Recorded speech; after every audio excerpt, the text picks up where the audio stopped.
Good morning, everybody, or good afternoon, good evening, depending where you are in the world. Thank you so much for joining us today. My name is Richard Cutting. I work for Cirrus Research, as you've possibly already guessed. I'd like to thank you all for registering and joining us today. We've got a good number. My colleagues in marketing have told me that 11 billion people have registered for this today, which I think means probably some of you have registered twice, but not to worry. You'll get 2 sets of videos next week. Really do appreciate you joining us this morning. We will be going through the basics of NoiseTools today. This is a 3-part webinar, but don't worry, they're not all today. We wouldn't do that to you, and not even I'm that interested in acoustics. So today is basics: where to find NoiseTools, how to download it onto your system, onto your laptop, your server, how to download data, how to get the best out of it, how to produce some reports, share data, things of that nature. And then the second one will be focused on noise at work. And then the one after that will be focused on environmental monitoring and production of reports, analyzing of data, things of that nature. So hopefully you'll find today useful and you'll join us for the next 2. Just to make you aware, a couple of bits and bobs. Cirrus Research, we've been going for 50 years. We design and manufacture all of our equipment in Yorkshire, so you know it's good, just like the tea. And also we write NoiseTools in-house. So if ever you find that you have any queries or questions about the product whilst you're using it, we make all of the equipment, we write the software, so you shouldn't be able to ask questions that we can't answer. Please don't view that as a challenge to send me questions to stump me today. But if ever you do need support, we're always at the end of the phone or on a live chat or via email, anything you like. And at the end of the day, I'll make sure to give you my mobile number. So if you'd like to speak to me directly, absolutely you can do that. It'll be a pleasure. So without too much further ado, I'm going to just take you to our website to begin with, to show you how you can get hold of a copy of NoiseTools. NoiseTools is free of charge, license free, and update free. So as many people within your organization as you wish to use NoiseTools can do, there'll be at no extra cost to yourselves. So please do bear that in mind and share the NoiseTools, my friends. So I'm going to jump to our second screen. Hopefully this will go quite smoothly. So here we are. This is our new website, so please feel free to be incredibly impressed by it. It does look very nice. Good effort from my colleague Callum Wallace. So when you visit cirrusresearch.com, this is the landing page. Right here at the top, you'll see our little logo. And if you just scroll over to where it says About, you will find the option here for software and apps. If I just click onto that, the very first thing you will see is the option to download NoiseTools, and just to put a smile on your IT colleague's face or your finance department's face, right at the top there, license free, super stuff. Now, if you wish to expand on the capability of NoiseTools, there are a couple of 3 extra modules that you can download at a one-off fee, but everything we're looking at today is going to be focused entirely on the free of charge part of NoiseTools, which is the majority of it. But just so you can see what those additional modules are, we have a reverberation time calculation module, we have an octave band LN calculation module, and we have the ISO 9612 NoiseTools module. That module is to drill down further into noise monitoring, predominantly used though in the EU and in France. So to find us, cirrusresearch.com, go to About, Software and Apps, click on there, and the very first thing you'll see is NoiseTools. I would click on NoiseTools, but it'll start sulking if I try and download a second copy. This is all you need to do. I doubt you'll have the admin rights, so you may wish to send that link to your colleagues in IT, but please do. And also you'll find that there's some minimum spec required as well if you click onto here for the minimum requirements that your laptop or desktop will need to be able to run NoiseTools. That's how you find it. What you actually do with it and what does it look like? Well, I'm just going to click onto my screen now, and this is NoiseTools without any instruments connected to it. So what is NoiseTools for? NoiseTools is for downloading your data from your dose badges, from your sound level meters, from your nuisance noise recorders, from your outdoor kits. And it's there to store your data and allow you to analyze your data and also to generate reports. Let's say this is the version with nothing connected, so it looks a little bit dull. But what can we see so far on the screen? Well, here, the left, underneath the word NoiseTools, we have our filing cabinet, which has all of your measurements stored. Here in the middle, this will be where you see the instrument once you've connected it. Over at the top right of the screen, we have the most commonly used tasks. The one right at the top that everybody uses all the time: download measurements, calibrate speakers, configure instruments, manage databases, and things like that.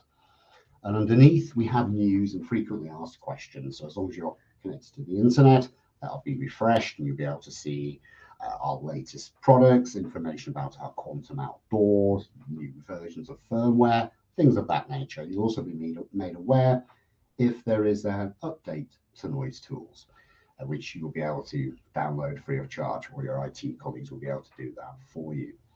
Just going to very quickly jump to my overhead camera. So the products that we'll look at today, we have our Mark V dose badges. This is the charging dock here. Here's the charging dock. We have our reader unit. We have our Optimus, and it's the Optimus that's going to be the star of the show today. Now, to download to NoiseTools, you will need to use one of our USB data transfer cables, which look like that, and come with all of the products that you purchase. If you were downloading from your Mark IV dose badges, you would connect here. If you were downloading from your Mark V, and I'm slightly regretting my camera angle here, but you'd be downloading from this point here. Your connection point's there, and then the other end of the cable goes into your laptop. The Optimus, which is sort of, as I say, the star of the show for today, will be you'll be connecting here. Hopefully you just about see that. Connecting there to your cable, and then the other end into your laptop or desktop, and away you go. Let's just jump back to our second display. So I shall just connect my meter. Hear the magic bibbidi bob, which is always good. And just wait for the, there we go. So now I've connected a meter. NoiseTools looks a little bit more interesting. I'm going to take you through the little options that we have here. I'm going to zip through monitor and measurements because they're only applicable in certain, certainly monitor is only applicable depending on the product that you've purchased. But configure and download, certainly download. That's the ones that you'll be clicking on the most and using the most. So just to explain away these two to begin with, were I to click on measurements, the filing cabinet will just find the instrument that I've connected and list all of the measurements downloaded from that particular meter. If I click monitor, I will see some live data. So I have the LAEQ ticked, the LCEQ ticked for some reason, and a frequency band ticked. Now, if I was using one of our outdoor kits that was modem enabled, I'd be able to look at data live. I'd be able to start and stop measurements remotely without having to actually go to the product wherever you've situated it. So that can be interesting if you have a modem enabled product. However, the two important ones are configure and download. So because today we've got quite a large number of you here, I slightly overstated at 10 or 11 billion. It's about half that. But I want to show you configuration, so how you can access it and make the instruments do what you want them to do. But as we have two other webinars coming up, one on noise at work and one on environmental, I will break it down more into configuration for those two webinars, make them more specific. But I'd like just to show you how you are able to make changes to your instrument should you not wish to wait for the next webinar. So if I can click on configure, this little box will appear. I shall just make it a little bit larger. So I've connected my instrument. The first thing you can do, if you so wish, is you can give it a name. I'm going to call mine demo because I'm just that creative. And any changes that you make to your instrument, all we ever need you to do is just click Save to Instrument. That's all. You can change languages. So depending where you are in the world, you can turn your instrument from English to French to German, Spanish or Italian. That's one of the few things that you do if you do decide to change language. The instrument, the sound level meter, will need to switch itself off, turn itself back on again, and then the language you've chosen will be presented. Here, just to explain away the level colors, on the side of your Optimus, no matter what version of Optimus you have, there's a little color-coded bar that's showing you the LAF, level A-weighted fast, or in other words, sound as it's happening right now. A common value used for an awful lot of types of noise measurements is called the LAEQ. That's an averaged value. The LAF is what's happening right now. And out of the box, when yours is delivered, it'll be the bar will change from green, it will go to yellow if it's above 80 decibels, and above 80, if it goes above 85, it will go red. And those are your two noise at work action levels. But you can, as you can see, change those to alter the color at whatever decibel level you're interested in. But out of the box, yours will be set at 80, 85. Also, depending where you are in the world, especially if you're in the United States, you can change it to display the dates in the way that you normally would. Out of the box, though, if you're in the UK, yours will be set to the standard way that we do that. Your handheld meter has a little cutout above the screen. And if you tick this box that says auto, it will illuminate the keypad and brighten the screen if you walk into a dark environment, just to try and make things a little bit easier to use. We also have a screen dim and a screen saver. So if you are leaving your meter on a tripod, trying to preserve that battery life, you may find the screen dim or the screen saver is quite a useful thing to have, as it will darken the screen or dim the screen and therefore save battery life. I would suggest, if you have one of our handheld meters, that you tick the box that says enable voice tag recording. A voice tag is 30 seconds of audio before the measurement starts. So when you press start on your instrument, a little microphone symbol will appear. That's 30 seconds of audio to say who you are and what you're doing. So if you're taking lots of measurements, you may forget the order in which you've done them. I certainly would. And you may be in an environment where you can't take a pen or even a phone to make notes. So the voice tag is quite nice. And no matter how loud the environment is, it doesn't matter if you need to literally shout into the microphone to record your voice tag. It doesn't form a part of the measurement. So it's not going to raise the average value when you shout it into it, because it's just attached to the measurement. It's not a part of it. You may also wish to consider ticking the button to enable a pause. So if you're taking a measurement and it's pretty obvious what a sound level meter is when you're using one, and a colleague or a member of the public finds themselves to be hilarious and shouts into it, or if you're at a trade show, and I do trade shows, people like to sing into them, bless their hearts. If you enable the pause button, you can press pause and it will stop the measurement and also back erase. And I've got it set to 10 seconds. You can change that. So if you do find that there's some noise that isn't really a part of the measurement, somebody being silly, you can simply pause, and then when the noise is stopped, press continue, and the measurement will continue. This is your first screen, your interface screen. And again, any changes, please just click Save to Instrument. Integrating. So we sell equipment all over the world and have done for the last half a century. So depending where you are, your instrument will be programmed to work wherever you need it to work. But if you find you're lucky enough to travel, maybe you work for a local authority and you get twinned with Honolulu or somewhere like that, and you need to do some noise assessments, well, you click OSHA for the United States, click Save to Instrument, and it will reconfigure your instrument to be used in the United States. Just by the by, EU and UK are pretty much identical. But we know where you are in the world when we dispatch your instruments, and your instrument will be programmed good to go. Literally out of the box, put the batteries in, press calibrate, press start, and you're away. And again, Save to Instrument for any changes. Let's take a little look at storage. So here at the top, time history rate. Because we've got such a large number of you today, and thanks again for that, I just want to talk to you as though you've landed from Mars for a little bit. So welcome to Earth. Time history rate, what does that refer to? So that's how often the instrument is calculating the parameters that it's monitoring. So your decibel levels, your octave bands, your peaks, your maximums, everything. Out of the box, yours will be set at 1 second. However, should you find that you're doing some sort of specialist monitoring, you can drop that rate down. In fact, you can increase it in essence. So you can go to 1/100 of a second. So when might you use that? If you excuse the name dropping. We supply to the Home Office CAS division, which is where they test stab vests and bulletproof vests.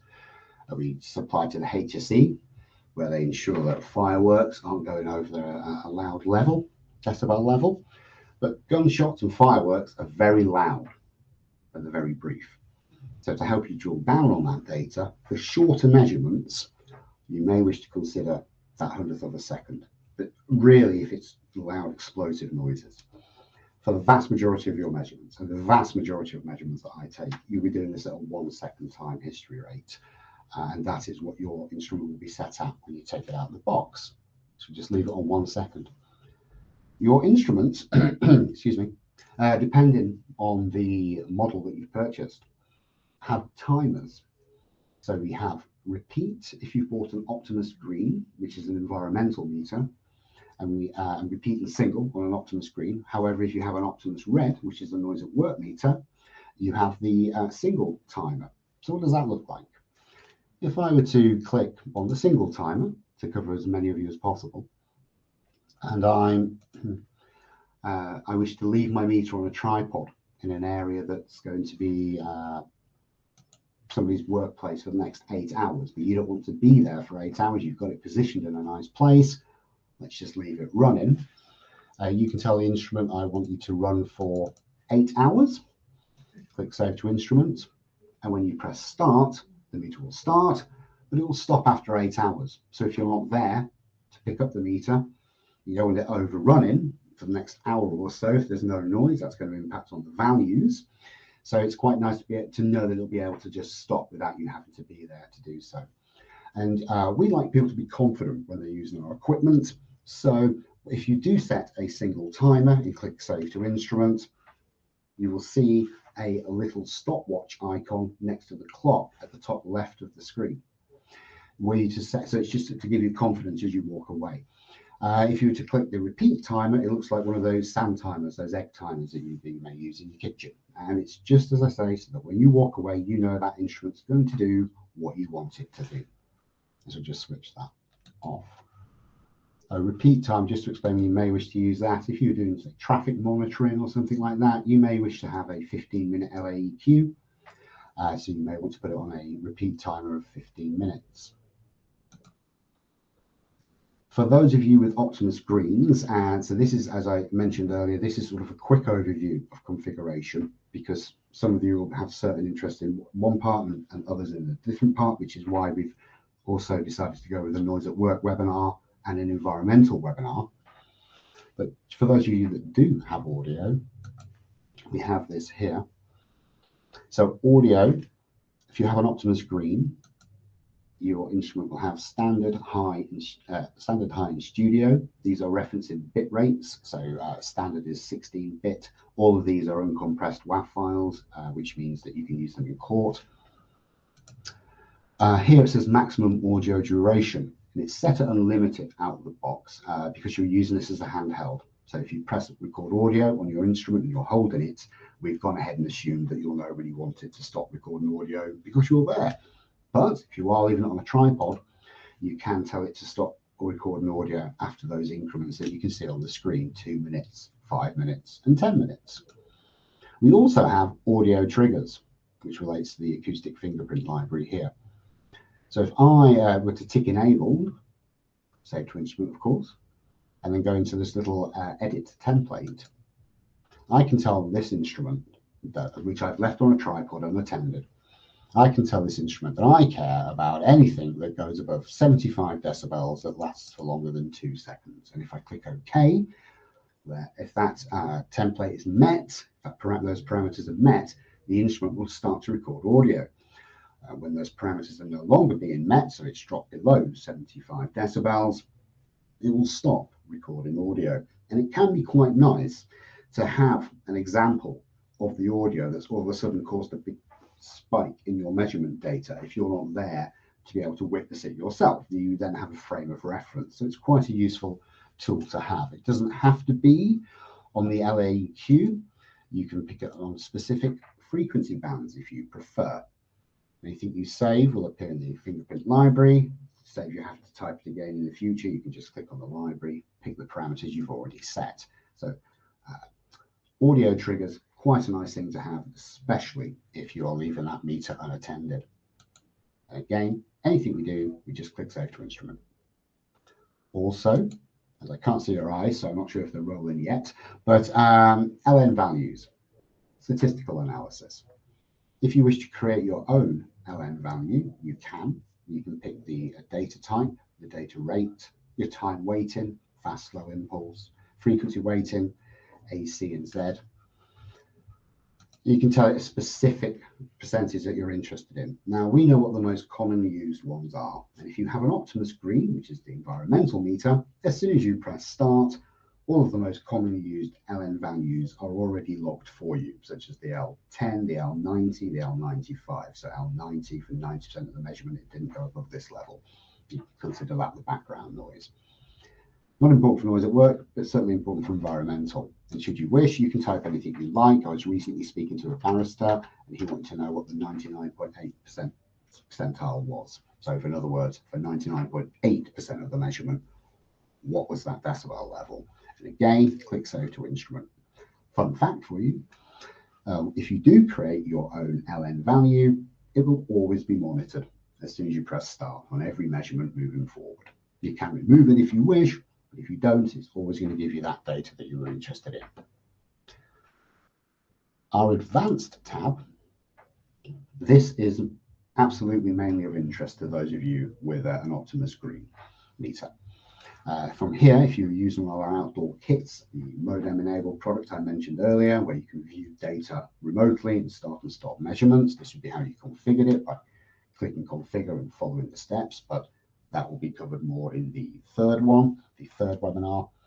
Down here we have a partition editor, which you can dictate how the memory works, or how much memory is allocated to either the time history, which is the term we use for the length of your measurement, or the audio, which is the term we use for audio. If I just move this up and down, you'll see those numbers changing. Now, your instrument, regardless of the version of the Optimus, unless you purchased an upgraded memory, it will come with a 4 gig memory, which doesn't sound like much these days. If you're wearing a smartwatch, it may have more memory than that, but what we're doing with it, that's a huge amount of memory.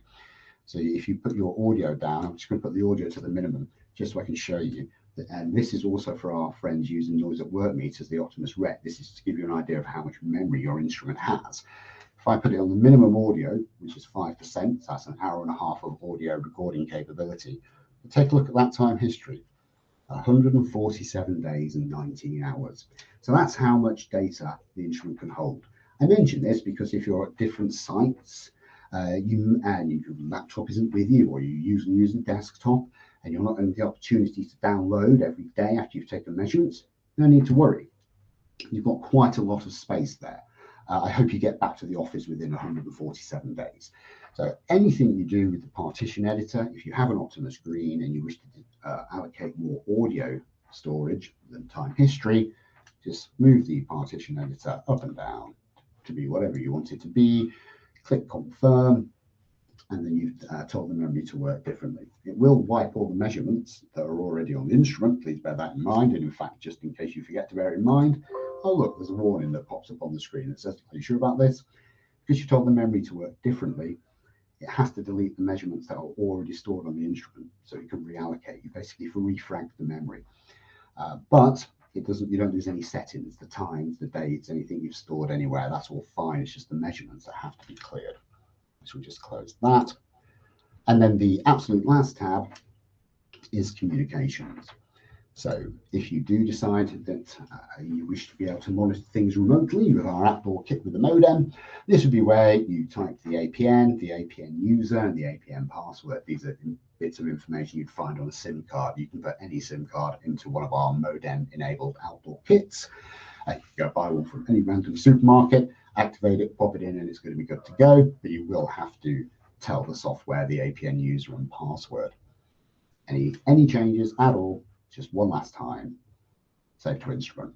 And if you're a bit worried that you've gone click happy, or you've been on holiday and your colleagues have gone click happy, go to backup restore, pick factory, and it'll be exactly as it was the day we sent it to you in the post. So I'm now going to close configuration. Just to reiterate, the Noise at Work webinar, we'll drill more into the configurations you might find interesting for that, and also we'll connect a dose badge kit as well. And the same for the environmental, which is the third one. I shall just click close. So we've had a look at monitor, we've had a look at measurements, we've had a look at download, configure. Now let's take a look at the really important one, which is download.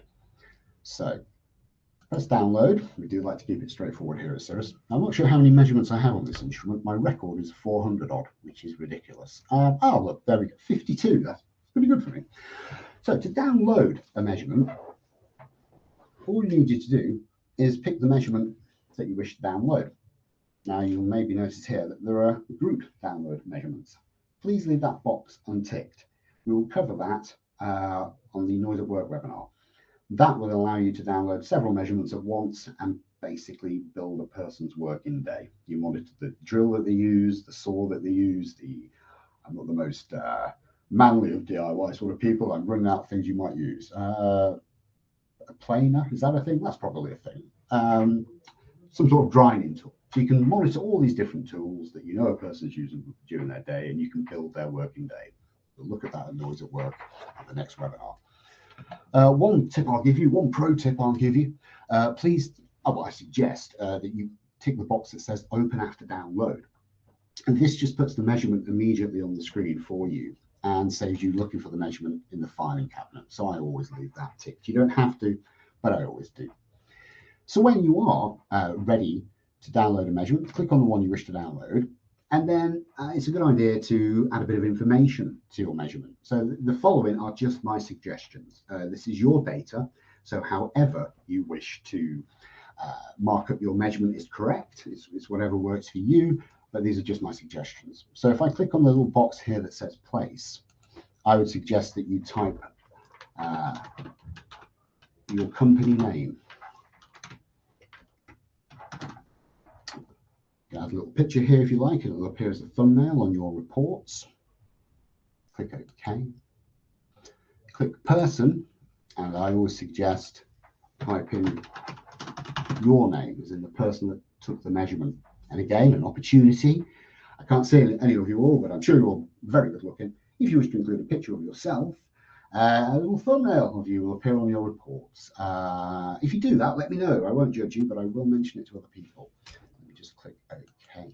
And then here on project, you can type task, area, member of staff that you've monitored. We also have a sub-project. So if you typed maybe warehouse up here, you could write warehouse 1, east warehouse, anything you like. Click OK. And you will have noticed, hopefully, that there are these little, this little black drop-down arrow. So once you've typed the company name or your own name, we don't expect you to keep typing the same thing over and over again. So you just click on that box, and you can see how often I tell people to type company names or council names. It appears every time I save it. So you don't have to keep typing, then you just select from the drop-down box. Ensure that you still have this measurement that you wish to download highlighted in blue. However, before we do that, you can actually change the name of the measurement here as well. So it will have a number allocated to it. So this is measurement number 52. I shall call this demo example. This is all still highlighted in blue. I have that box tick that says open after download. I'm now just going to press the button that says download. And depending on how good your computer is, you'll get your measurement on the screen pretty quickly. This is taking a couple of seconds longer than I would normally expect it to take, but there you go.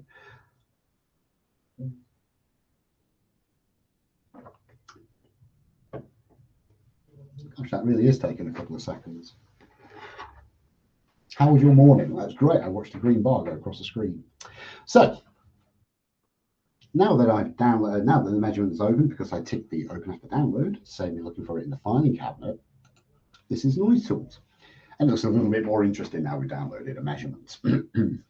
Now, because I have an Optimus Green attached, and the software understands that it's an Optimus Green, it immediately puts my summary, which is here at the top of the screen, onto an environmental option, because it's an Optimus Green. However, because it's an Optimus Green, It's an environmental meter, but it also has the capabilities to carry out noise at work monitoring.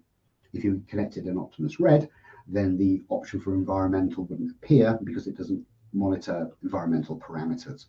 Were you to connect a dose badge kit to it, it'll give you the option for a noise at work or noise at work dose. So I shall just to show you what things look like. If lots of you have Optimus Reds, I shall just go to noise at work, and it changes the info that we can see on the screen. So what is it that we're looking at? Well, the best way I think to view NoiseTools is as follows. This section underneath the word NoiseTools, this section here, this is your filing cabinet. So where you've stored your measurements, and that's where you'll find them. Here in the middle, this is your measurement. And down the side here are tabs, things that you can do with your measurement, and that's it. But that's all you need it to be. Filing cabinet, measurement that you're working on in the middle, things you can do with your measurement. Just back to the filing cabinet for a second. So where I put company name, your name, task, area, and staff, I've just basically put the exact same measurement in different drawers of that filing cabinet. So however you like to search for things, that's fine. So if you did put warehouse 2, you would click on projects, you'd click on warehouse 2, and every measurement that you ever took that you called warehouse 2 would appear in a chronological order. And whereas if I searched on people, searched on your own name, you can see how often I say this to people, every measurement with your name attached would appear again in chronological order. We also have a search bar here at the top, so you can type anything you like. Probably better to type real words. Click the magnifying glass, and any measurement with the nonsense that I've just written there would have appeared in chronological order.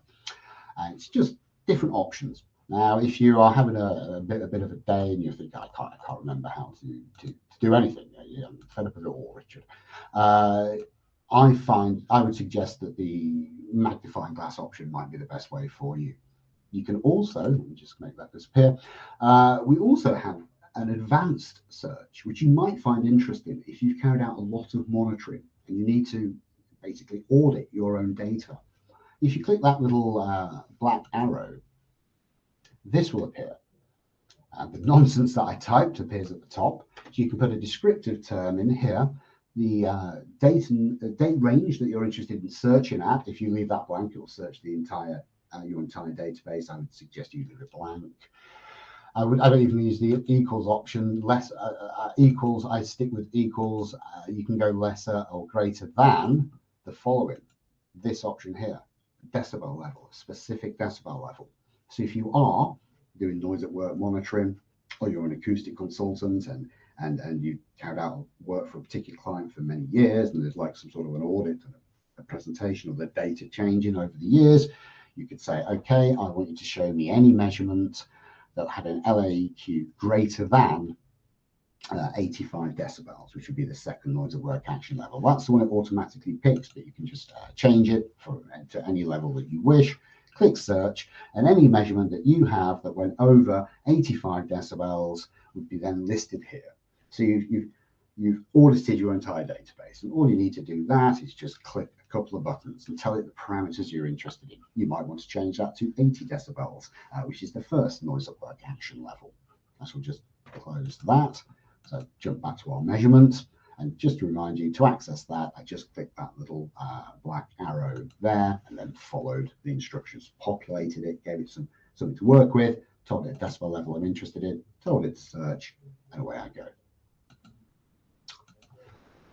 What else can we see on here? Well, as I've turned this into a noise at work summary for the moment, what can I see? I can see the start and end time of my measurement, the duration, the instrument, the serial number and model number, the calibration before and after. All of this information will appear on every report you ever produce in our software. We have our basic values for noise at work, which is the LAEQ, the LCP. We've got the C-A, LEPD, LAF max. If some of these terms are new to you, when we send you out a video of this next week, we'll pop you out a terminology guide as well. But the LAEQ this is the most important one. That's your averaged value over the course of the measurement. And the A weighting is to replicate human response to sound. And I suppose the peak's quite interesting. That's bangs and thuds. That's impulse noise.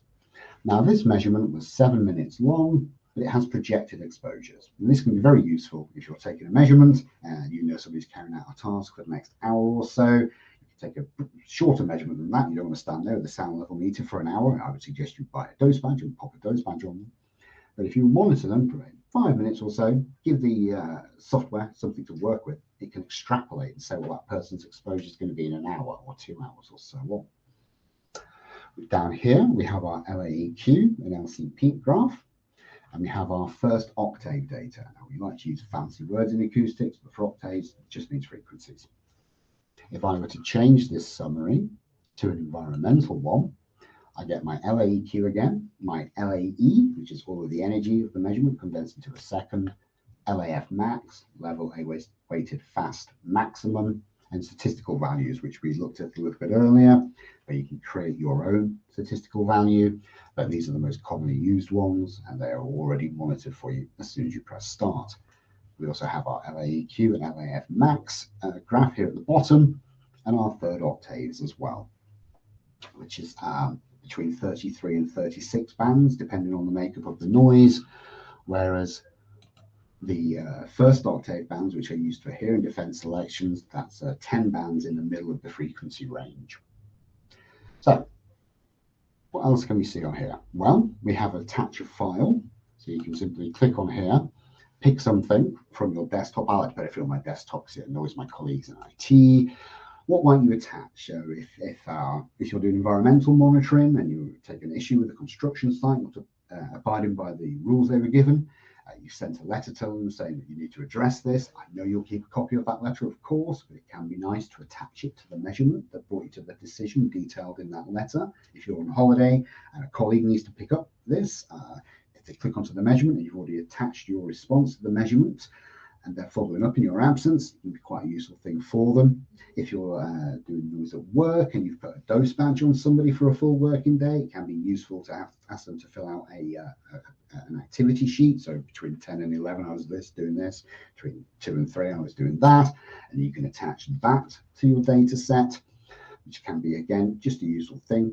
I understand you'll keep this information elsewhere, but it can be nice to attach it to a measurement that you've then based decisions on.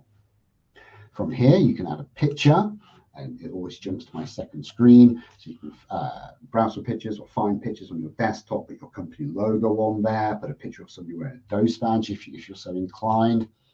You can also play a voice tag. So if you do use that voice tag at the start of the measurement to remind you, so if you've forgotten the order, you've done 50 measurements, you can't remember what you did in what order, which is fair dues, I'd be the same. You can play your voice tag.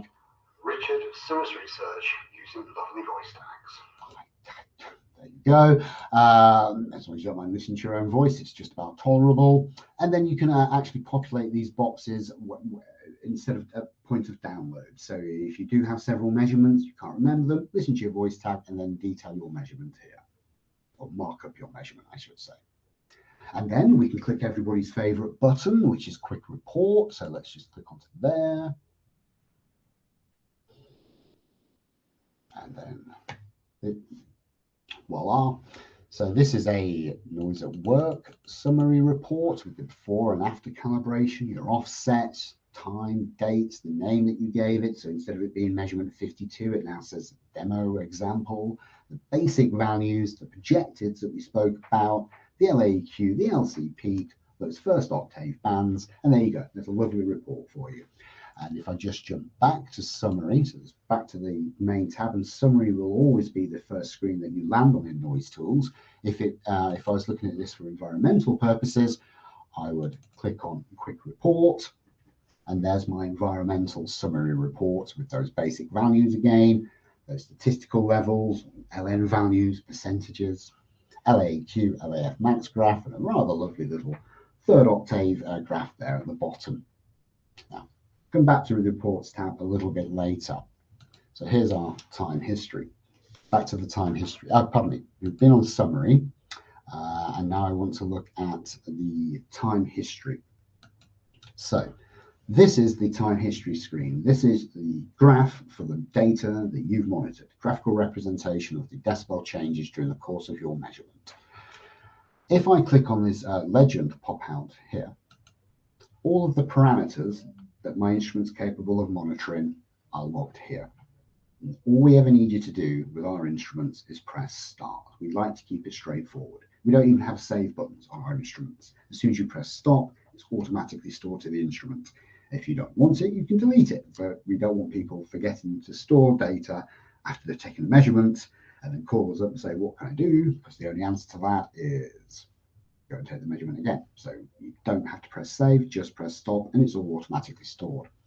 And any of the parameters that you're interested in, you can just simply click on and they will appear. So we have our LAEQ ticked. I'll tick the LCEQ, and then I'll tick the LA peak for no good reason. I can't think of the last time I used the LA peak. And there you are. I now have all this data here. And if I wish, I can produce a time history report. Now we do have a reports tab, but we rather like our shortcuts in NoiseTools, because we know you've got other things to do. So how can we shave off a few seconds here and there? They all start to add up.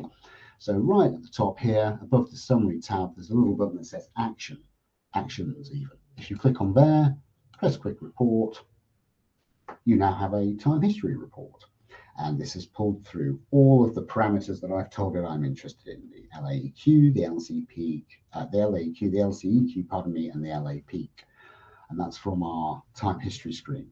Now, if I just jump back to time history, nothing's permanent in NoiseTools. So if 6 months later you come back to this measurement and you think, what on earth did I care about the LA peak for? I was having a bad moment, I should have had a coffee or a cup of tea.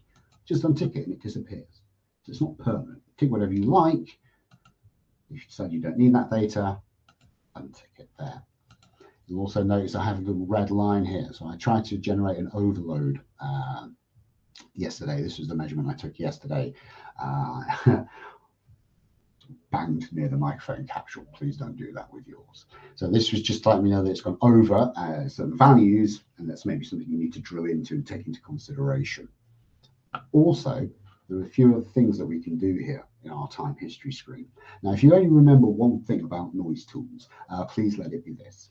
If you put your cursor over any graph or table within NoiseTools, if you can just remember to right-click with your mouse, an awful lot of what you need to do will appear in that little grey box. So you can add annotations if you wish. If you are using an Optimus Green meter, you can tell it to show you any audio markers or any mark of any audio recordings made. These little blue squigglies down here are graphical representations of an audio file. So were I to go to view settings, tell it to show me audio markers, click OK, it's going to highlight my audio for me. And if I produce a report, again, I'm just going to use the shortcut, but you can do the shortcut from in the middle of the screen by right-clicking. I've removed that part of me. Let me just stick to it up on here, quick report. And then if I jump to page 2, so you'll notice the LA peak that I unticked has now been removed. If I jump to page 2, there's all my audio recordings. And that can be quite interesting because it will give me an average value for those audio recordings, tell me how many times audio was recorded and how long it all lasted. I'm just going to go back to time history. And I'm just going to right-click with my mouse, go to view settings and remove the audio markers for a moment. I'd like to show you something. The audio markers are for environmental purposes for those who have an Optimus Green. The next step is the idea is to benefit anybody. If you've got a red or a green or those badges, you can do the following. So I'm just going to use my mouse. I'm pressing down with the left key and I'm going to drag across. I'm going to put my cursor in the middle and I'm going to mark it up. Now I'm going to give this, I'm not going to be particularly creative with the name. I'm going to call it label. You can call it a real thing, such as dog barking if it was nuisance noise, or shift changeover if it was noise at work, something like that. So I press OK, and I've turned that little area into its own measurement. So if I put my cursor here, the second box says label, and it's giving me my own LAEQ and LCEQ for the area that I've highlighted. And if I do this again, so say it's the same event happening again and again. So I'm going to, again, drag with my mouse, mark up, give it a name, label. I'm going to do it again, mark it up, again, call it label. But I'm going to do another one now. I'm going to mark it up, but I'm going to create a new marker type. I shall still call it label, but I'm going to make it purple instead, or blue. And then I'm going to go and generate another quick report. Same thing on this screen. I'm going to jump to page 2. I've now got label. Everything I called label and colored green, the software understands that's the same thing. We've told it that's the same event. So it's going to give you an averaged value. It's going to give you the total duration for how long that event happened, or those events happened, the combined time, and then how many times. But look underneath. Because I called the last marker I did, the 4th marker, I still called it label, but I colored it blue. So the software thinks it's a different thing. So it's not included it with the other labels. Also, if I'd have left it green, but spelt label with a lowercase l instead of the capital L, then the software would have thought that's a separate thing. So even though the color's the same, because I've gone from uppercase to lowercase on the L, it thinks it's a different thing. So this is just a way for you to break up your measurements, highlight specific things that were maybe an issue, and see how often that happened. And what's the value of that? If we took that away, what sort of levels are we left with then? Back to time history. For those of you that do have an Optimus screen, it's probably a good idea to show you just briefly how to play audio. Just to reiterate, this is an overview to try and cover as many people as possible. Noise at work and environmental would be more specific. But to play audio, so I don't want you to wait, if you just click on the audio file that you're interested in, the software zooms you into that, so it makes it a little bit easier to see the graph. Now that looks a bit strange, but it's because it's a brief measurement. To play your audio, you probably gathered, keep it straightforward here. Look, we've got a play button. Please press that. I'm not sure what I monitored, I can't recall now, but I'm not going to pause. Actually, if you need to listen to something again, you can skip back. And you can skip back again and again if you need to listen to something. You can also jump to the next audio recording. Apologies for that. What happened there? That was my speaker. Hopefully, here you are trying to learn how to use software to protect people's hearing, and then I damage yours. Terribly sorry. So I'm definitely not going to play that one again, but I can skip to audio files. Let me just, I'm just going to stop this. I'm going to right click and I'm going to zoom all. If I put my mouse over, right click over that audio file, I can look at the audio list and I can just jump to whichever audio recording I'm interested in. And if I zoom into one, right click that particular audio file, I can export that audio and it will be a WAV file, uncompressed WAV file. So if you need to use that audio recording in court, you'll be able to do so. Let me just zoom all again. So that's our time history tab. We also have our frequency bands tab. For those of you still here, terribly sorry about that little whir. So what can we see on here? Well, this is our octave data broken into our decibel data broken into octaves or into frequencies. Now, if I leave it on overall, I can just see my data and it's fine. This is 3rd octave data, environmental. This is 1st octave data, hearing defense selection. If I click time history, I can play the bars and look at them as though I was taking the measurement. Look as I was looking at the instrument as the measurement took place, if you're so inclined to do so. Let me just pause that. Oh, and by the red outline showing you the highest decibel level in which particular frequency. So which frequency is the loudest. Let me just stop that for a moment. Now, because if I jump back to my overall, I can see my data on my 1st octave data. So this is available on Optimus Reds and Optimus Greens. I also have the opportunity I can add weightings to it and it will color code it. So that's A weighting, human response to sound over a period of time. C weighting, human response to impulse noise, loud noise, bands and thumps. But we've also got NR and NC curves. So NRs are predominantly used in the UK and Europe, and the NCs are predominantly used in the United States. If I click on here, I have this weighting curve generated for me. And this is telling me the most critical band, or the loudest band, which in this case is 1 kilohertz. And it's telling me my NR code if I produce a report, my NR number. So I'm just going to go again to actions and quick report. We will look at the reports tab, I promise you. So I've got an NR of 85 and a critical band of 1 kilohertz. So I mention this because, yes, it's features on the Noise at Work meter, but it's not really about hearing protection. It's about being able to hear speech. So if you were to type NR and C codes into a prominent search engine, you'll find that there are only a certain number of actual NR codes. So you can see we start here at NR15. We've gone up in 5 blocks. There is an NR16, 17, 18, 19 before you get to NR20. But you will find that there's any sort of environment that you can think of will have an NR code that you should be, a number that you should be working towards. So a lecture hall, a small lecture hall, a large lecture hall, a nursery, a school. Even public spaces where there are tannoys, so speech needs to be clear for people to be able to understand instructions. Call centres, anywhere like that, places of worship, everywhere has an NR code you should work towards. So why would you want to work towards it? Well, so you're at a theatre and you got your tickets late. You're at the back of the row. You're at the back of the theatre, right? But you pay good money. You need to be able to hear things. You need to be able to hear things just as much as the person that got the tickets at the front of the row.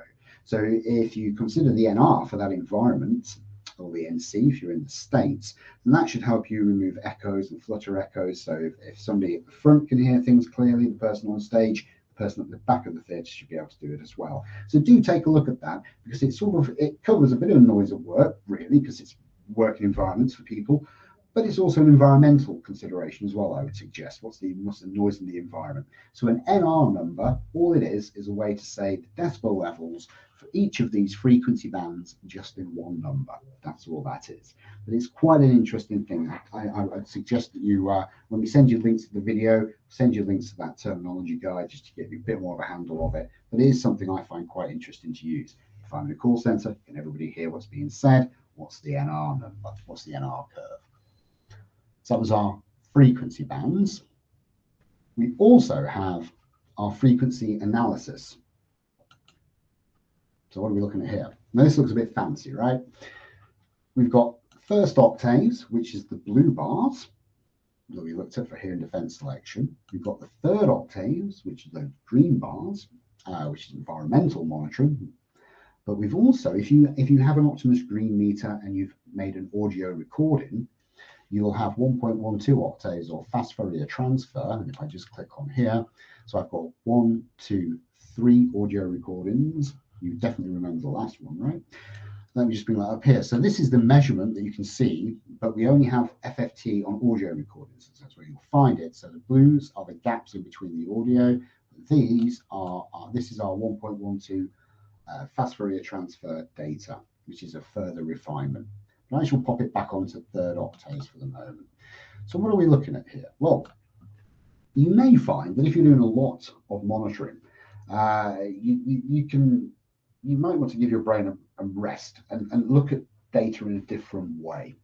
So here we have blue for low decibels, red for high. You can put your cursor anywhere over the map, and you can say, okay, well, what happened in that particular frequency band at that time? So 15, 55, and 33 seconds at 250 hertz, we had a maximum level of 58.8 decibels. That's not so bad. But the idea is that you can put your cursor over anywhere that's red and say, okay, well, what was happening then? What frequency was the problem? And you might find that easier to look at than those blue or green bars bouncing up and down as we saw on the previous tab. You can, if you prefer, put it onto bars. Now that might actually make it a little bit easier for you to pick out certain things. I have to leave it on surface just because I think it looks a bit cooler.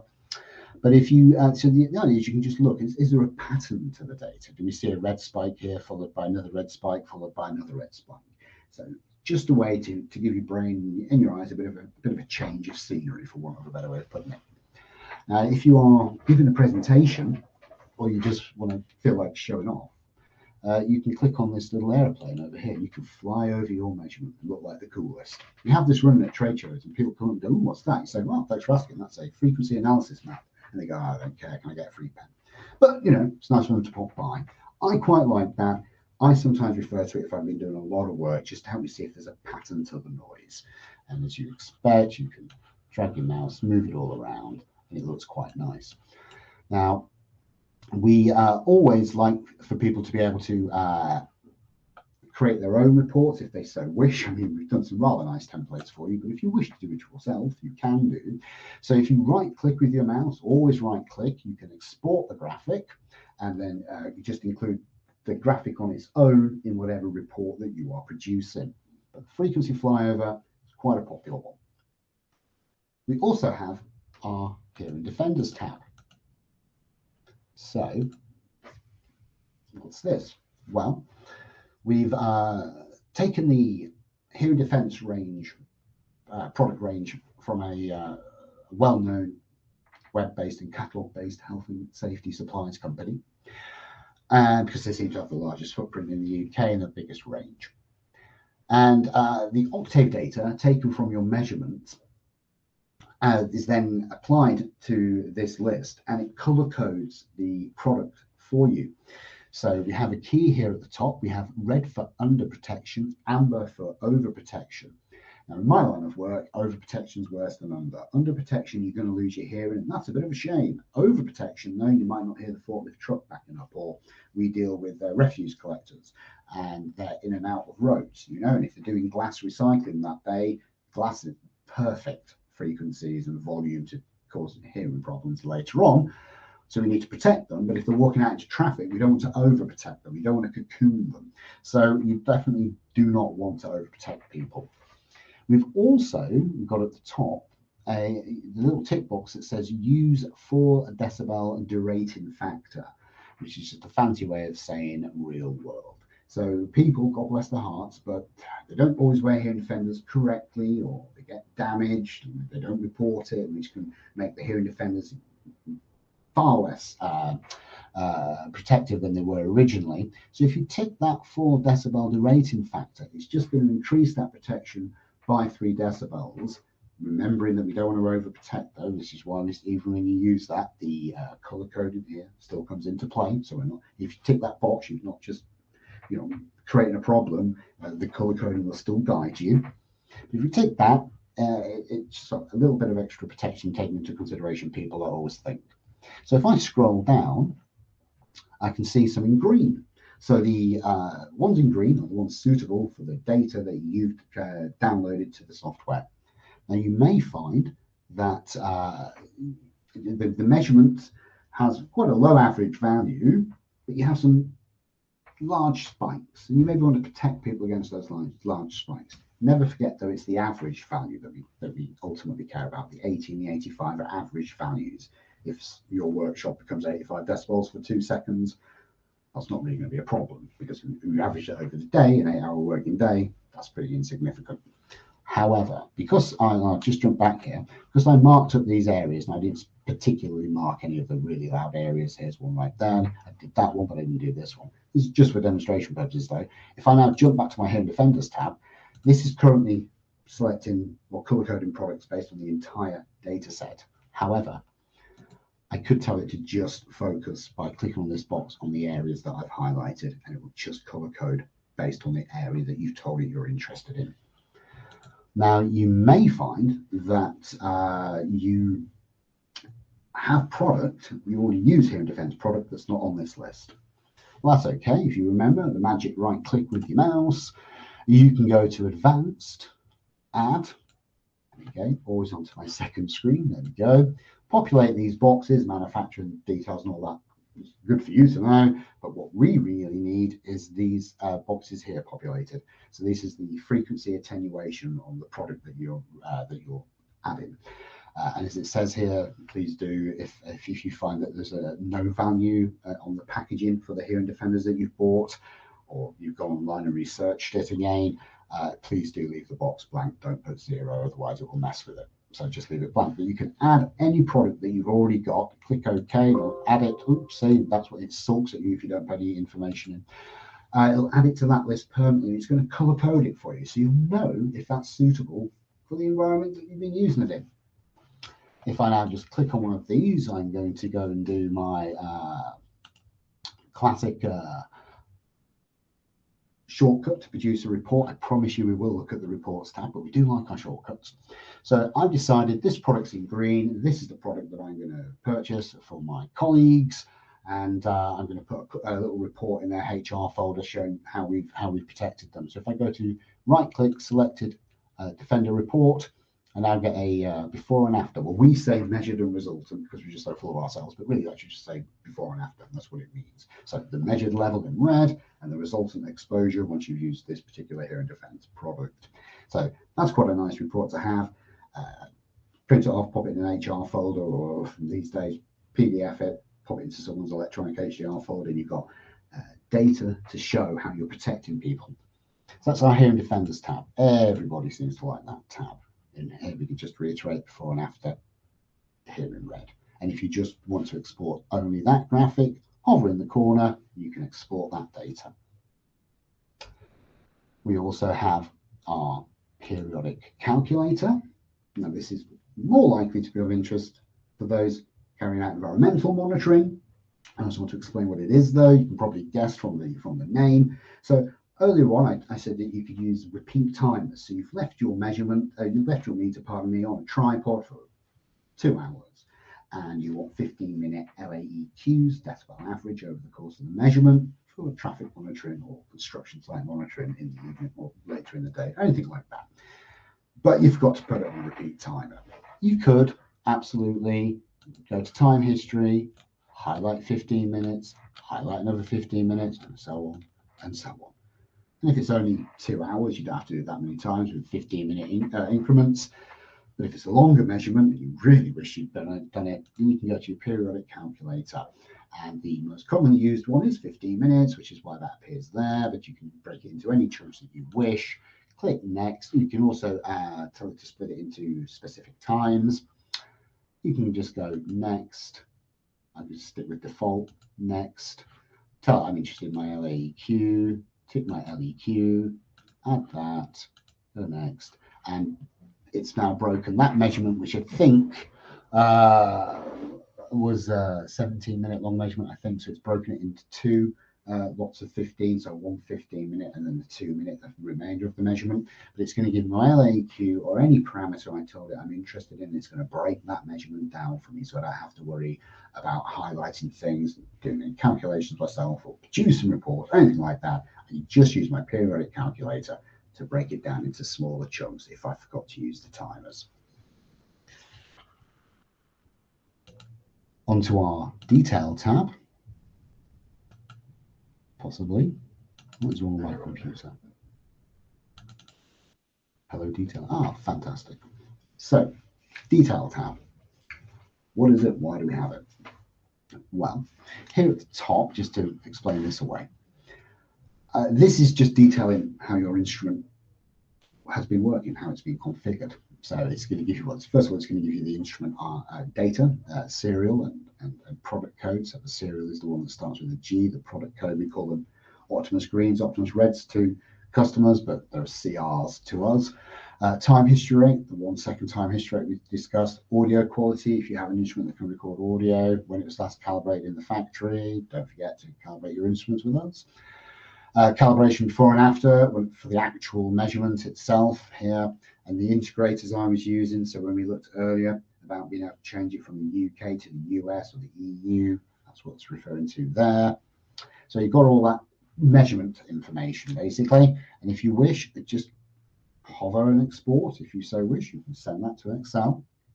Over here, and I quite like this one. This is measurement values. So yes, we have our lovely time history graphs. We have our fancy frequency bands jumping up and down, our NR curves and all that lovely stuff. We have our check me out and my flyover map, and it's all lovely.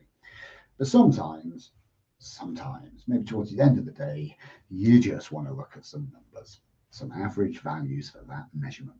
And that's what this is here. These are your average values for all of the parameters that can be given an averaged value. And again, if you hover, you can export data, put it into CSV, do calculations if you like CSV, I mean Excel, do calculations if you wish. In fact, it's just simply click export. Again, put it on your desktop. It's hilarious to annoy your colleagues. Otherwise I'll forget what this is. Click save, and I've now got a copy of that. on my desk, and oh, bless it, I've ticked the box that says open as well. So those are those values. Kind of interesting, but probably of more use would be the one down here, which is the time history, which is the box that's currently empty. So we've got broadband, so the parameters that are being monitored, your LAQ, your LC peak. We've got first and third octaves. So if I click broadband, these are the parameters monitored here in blue at the top. If I click octaves, it's showing me the 10 octave bands in the middle of the frequency range for hearing defense selection. If I click third octaves, you can see there's a fair bit more data there. That's between 33 and 36 bands. If I do the classic hover, I can export. If I export that to Excel, which Webinat. Are you enjoying the Webinat? Let me just click desktop to annoy Dave in IT. Click save. Open it up for me. Look at all that lovely data. Look at that, fantastic stuff. This can be useful depending on what you're working on, but I don't use it very much myself, I'll be honest with you, but you do have the capability to do it.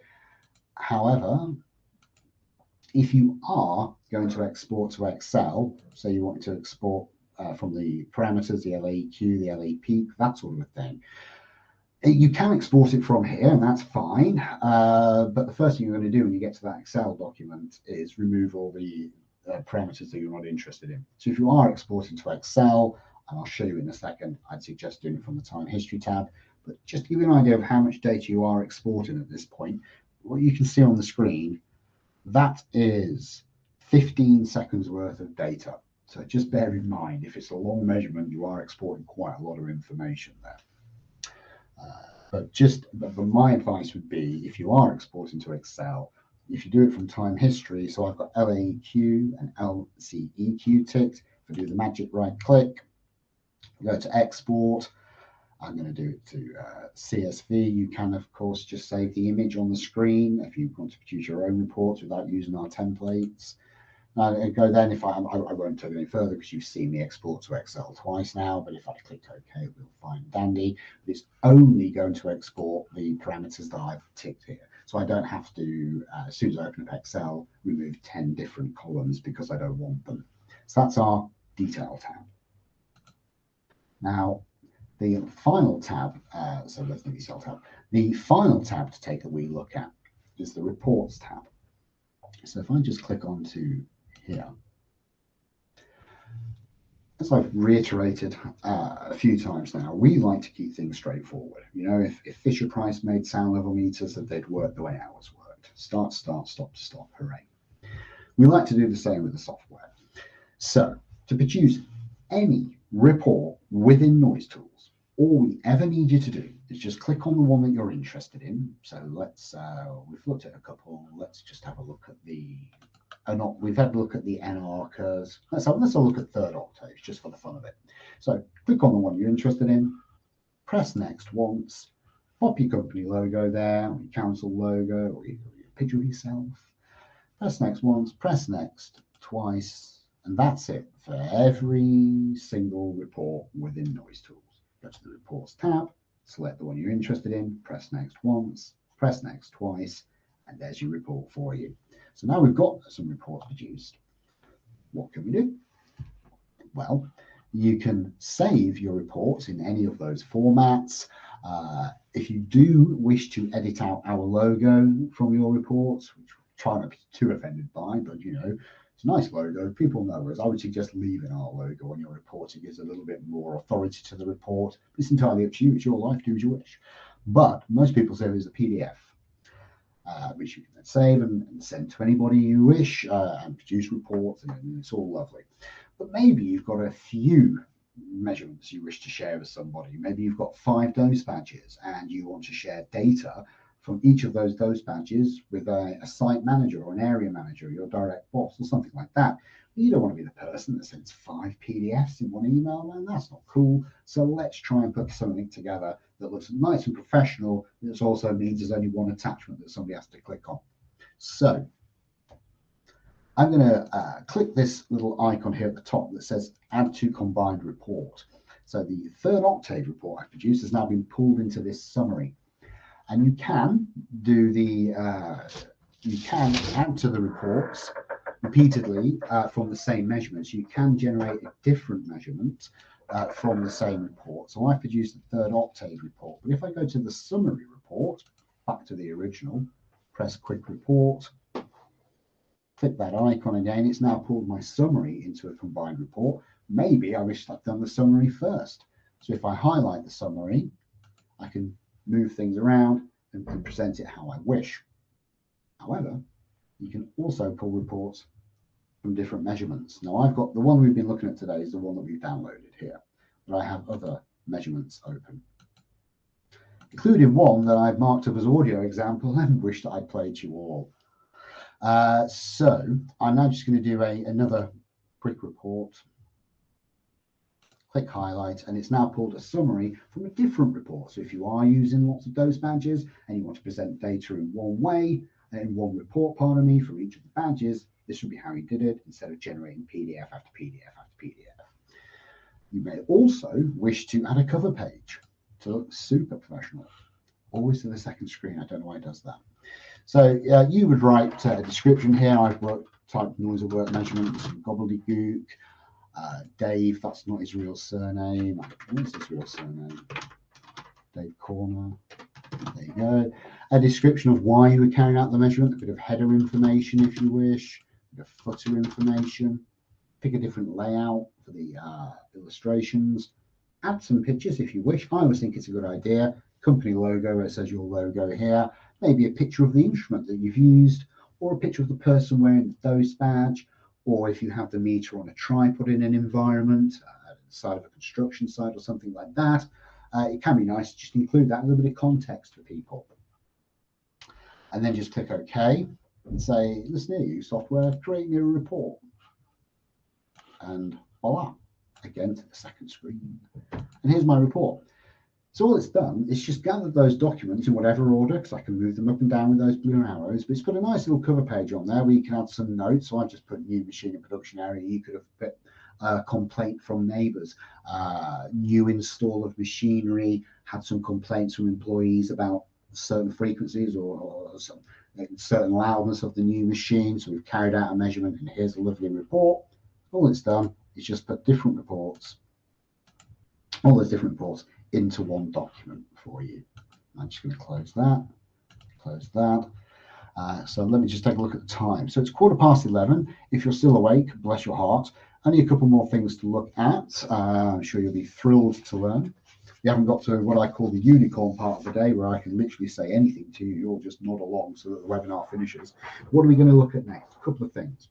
So we've had a question come in from a lady by the name of Karen. So hello, Karen, if you're still with us, asking about transferring a database from her old laptop to her new laptop. And she's having to go back, I think, a little round of the stick with that to look at data. Now, that is something you can achieve in a nice and straightforward manner, Karen. But what I'm going to do after this meeting, instead of me just going to do this, blah, blah, blah, blah, blah, I'm going to send you a little tech note which will give you step-by-step instructions just to ensure that nothing's missed and that you feel comfortable and confident doing it. You've got something you can literally refer to.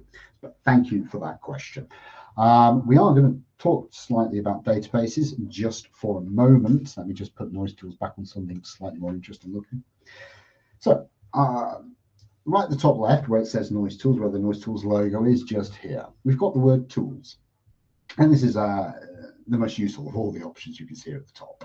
We've got tools. If we click on tools, there's a couple of things we can do here. Speaker calibration, but we're going to talk about that in the environmental. Acoustic fingerprint library, we're going to talk about that in the environmental too. Combined reports, we've just taken a look at that. But databases. So if I click on databases, I'm going to have to figure out how to stop everything appearing on my other screen.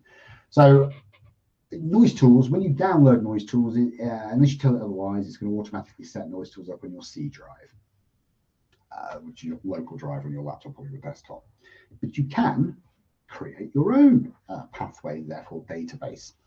So if I click Create New, I can say, okay, go to, be careful what I click on here, go on to order, start in order documentation, then put it all into that file, and it's going to put your data there. So if you have a team of people working with NoiseTools, you would have them all follow the same pathway, create the same database, so all data is being sent to the same storage, and then no matter who's looking at it, can open up their copy of NoiseTools on their laptop, and they're going to be able to see the data that the rest of the team have downloaded, if you wish to do that. And if you do create a pathway, a new database, I should say, all you need to do is ensure that it's at the top. So whichever database you wish to be using, that needs to be in the top place here, priority 1, but you can click on them and move them about. So if I wanted to actually put my shared database, I would just highlight it. I don't want to do that, because if I do that, the measurements you see on the screen will disappear.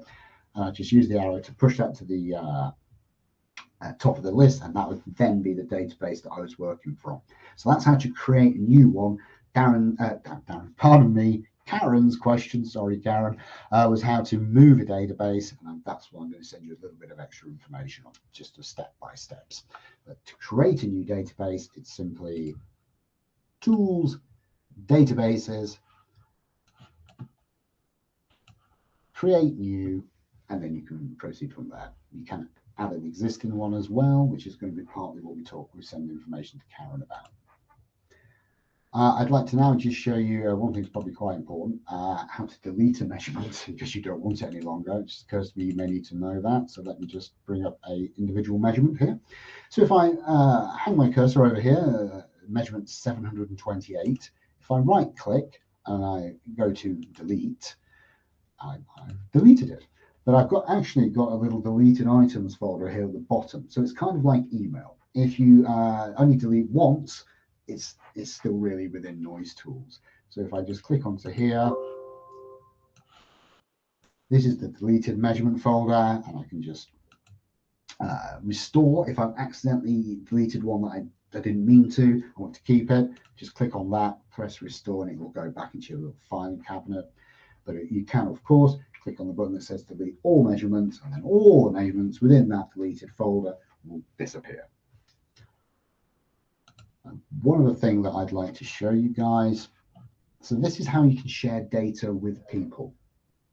You can, of course, produce reports, turn them into PDFs, turn them into that lovely little combined report that we looked at, attach it to an email and send it to anybody, and that's all lovely. But you may need to share data with a colleague, or you may need to share data with a third party. So if this is environmental, you may wish to share data with the company that you've monitored from a construction site, say this isn't good enough and this is why. Or if you've got an employee who's wishing to take you to court for noise-induced hearing loss, you will have engaged a law firm, you may need to send them your data to help them with the case. So how on earth can you do that? Or, in fact, actually, you may need to send some data to us. So if you've got the measurements, it's just not quite making sense to you. You're struggling to understand how to do something in NoiseTools. We're always happy to help here at Cirrus, but we find less and less organizations allow us to do Team Viewer, where I can control your computer. One of my new colleagues in IT, we had a tech support from the Air Force Base in the US Air Force Base in the UK, and she asked if she could remote access. And as soon as she started chuckling, she realized what she said. He felt that the US Air Force IT team would be reluctant to allow people to remote access it, which is fair dues. So instead, we had them create an MTP file, which I'm going to show you in a second, and we were able to import that measurement into NoiseTools. And when you do that, it's as though you've downloaded it yourself to NoiseTools. So everything that you can do on your screen, I can do. So I might not be able to control your screen, but you can mimic what I'm doing, or any of my colleagues who are helping you, by sending us a measurement transfer package. So how on earth do you do that? When you go to the word Tools above NoiseTools, go to Export, Measurement Transfer Package. I have 1, 2, 3 measurements open. Pick the one I wish to export. Click Export. Again, desktop, Annoy IT. It will look like this little icon here, Export there. You can attach that to an email, send it to anybody who's got email, obviously that would help. And NoiseTools, bearing in mind that anybody can go on our website and download NoiseTools free of charge. And then they will import it, and they'll be able to look at the data in the exact same way that you can. Now, because of the world we live in, you need to consider GDPR. So even if you're sending data to me, and we are the manufacturer of your equipment and software developer, you may wish to not include case reference numbers or people's names. So if you just untick the box here that says include people, places, and projects, I won't be able to see anything that you've populated it with. So where you put company name, your name, or anything like that, I wouldn't be able to see any of that. And if you didn't want me to listen to the audio, you could untick the box that says include audio. And then you would send that MTP file to me. I would click on it. NoiseTools would open up and say, this is a NoiseTools file. Do you want to look at it? I'd say, yes, please. And then all of a sudden it's on my screen as though I downloaded it myself. And cancel that.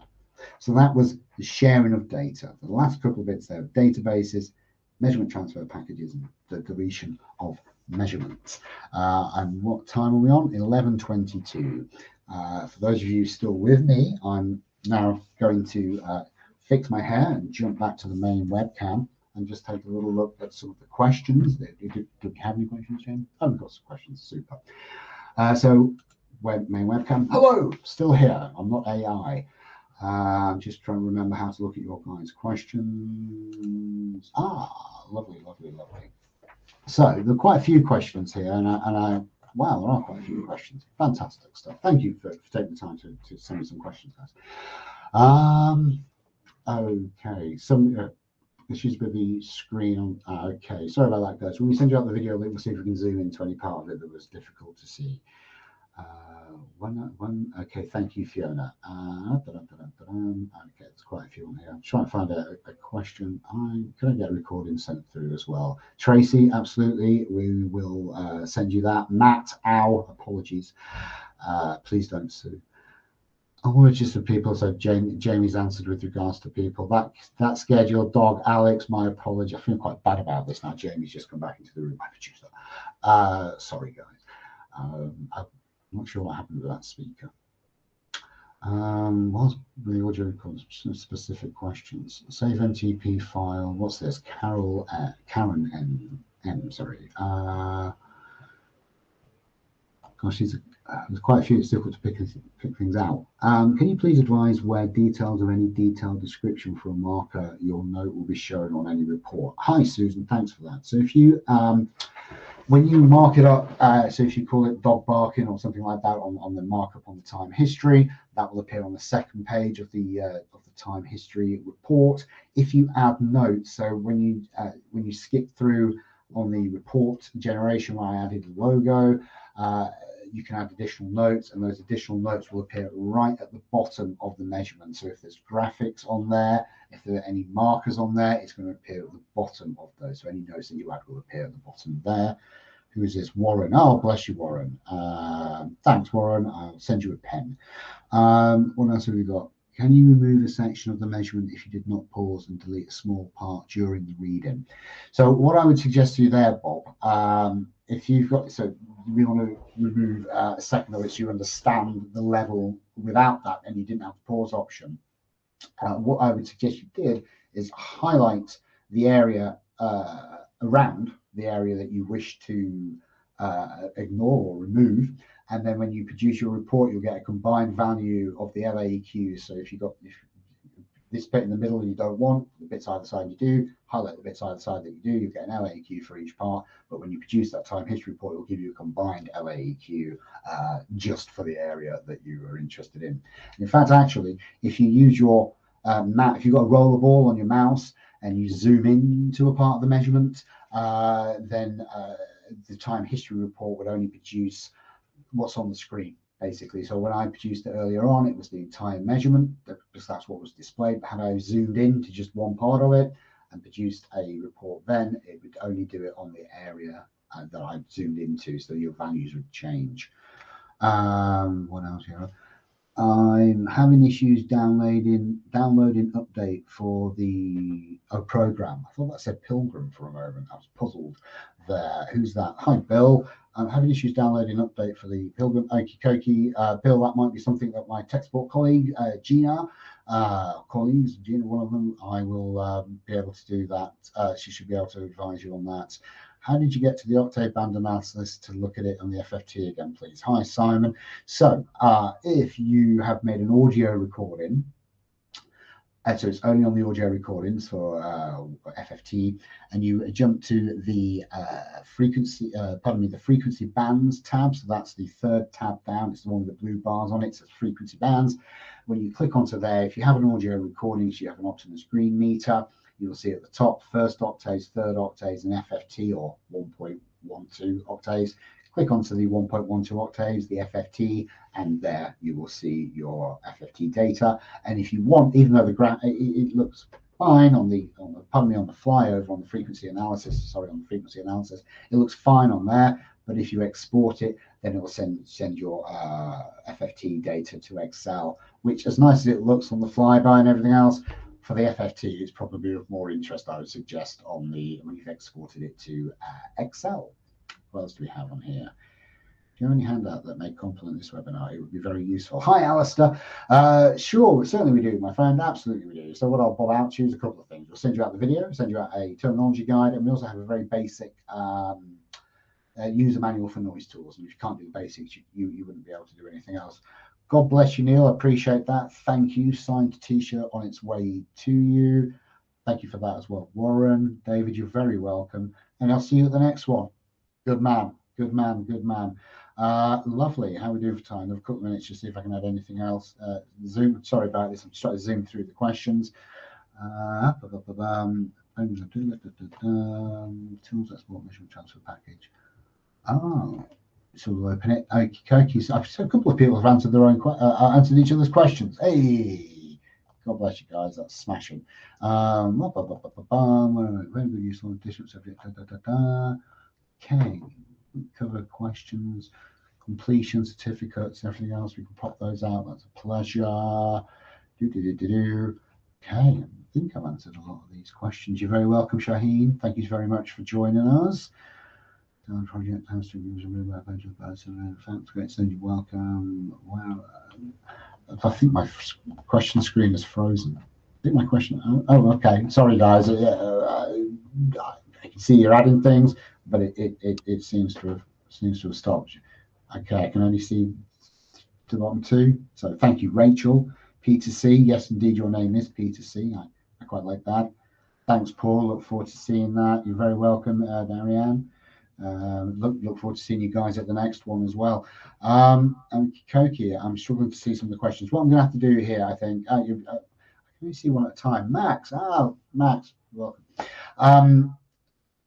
If I've missed any other questions, because it's looking a bit strange on my audience screen at the moment, or the audience chat, we will come back to you via emails. We'll give you a quick call if you think that's going to be quicker or easier for you. Karen, I'm going to take care of the database part for you.